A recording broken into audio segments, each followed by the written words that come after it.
I think all of us are familiar with one of the release of the hostages, Agam Berger.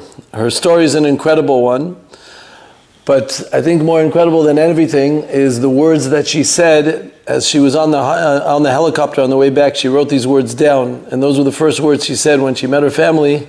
Be'emunah bati u'be'emunah yetzati. Specifically here in Parshat Bo, right at the end of Parshat Bo, where the Ramban speaks about that this is the Parsha that has to do with everything with Emunah Hashem. She decided to speak out the fact that with the Emunah of HaKadosh Baruch Hu, I left, and with the Emunah with that Emunah, I have returned. This comes from a lady who is most likely not religious, but incredibly, she was very makpid to try to keep Shabbat the whole time that she was there. She was stringent not to eat meat in order not to eat meat that was not kosher. And as we all know, her mother davened and was interested that she would not be returned on Shabbat. Every hostages have been returned every time on Shabbat. And an exception was made this week where she returned on a Thursday because the Hamas decided to play some trick and say that and didn't release her, and she ended up coming out on Thursday. Her real emunah, her real interest, her ratzon ended up coming to fruition. Be'emunah bati u'be'emunah yetzati. And that's the reason why HaKadosh Baruch Hu took her out. Incredibly, as we know, that it's brought down that she brought a sidur. She was able to find a sidur in Gaza that was left over by some soldiers, and with that she was able to daven almost every day, to be able to say something that maybe she wasn't necessarily saying before.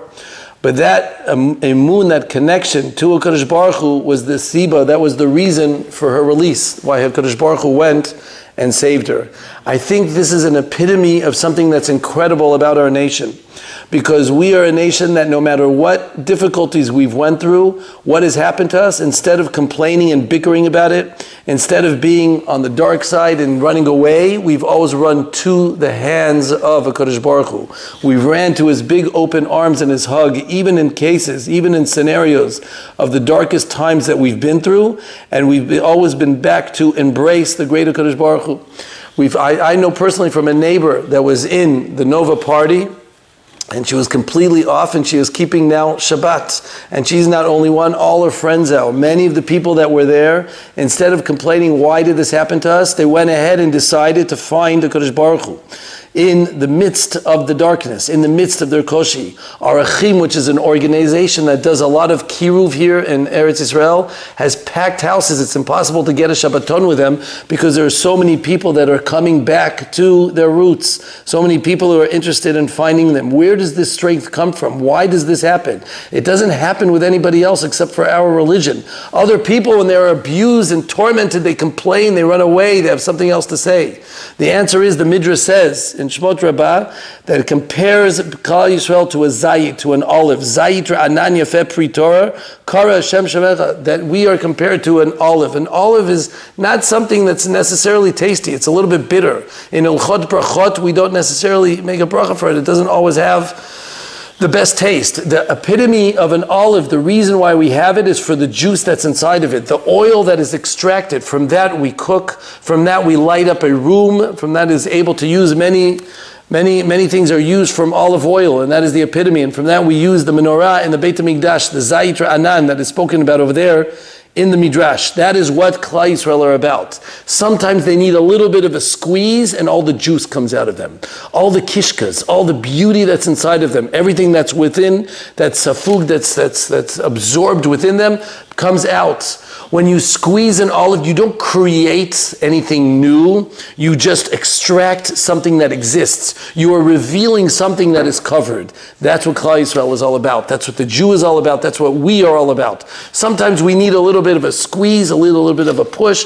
We need someone to put a rock and, maybe squeeze us, and all the beautiful olive oil, all the juice comes out of us.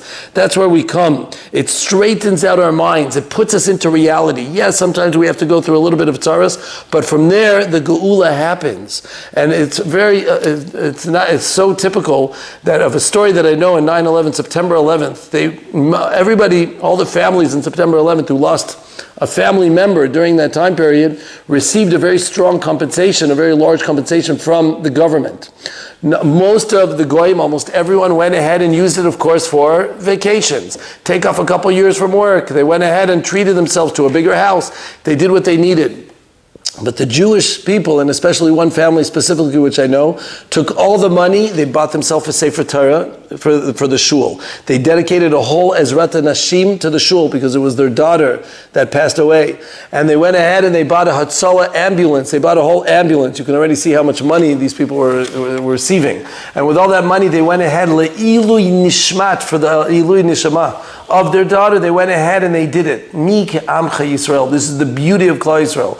We know how to take something that's a difficulty and turn it into a challenge. We take something that looks like it's bleak, that there's no end, but we took it into a point of ore, of light. Bezrat Hashem, we should all remember and live to these words for ourselves, not just for the hostages. Be'emunah alachti, aval be'emunah chazarti. Shabbat shalom.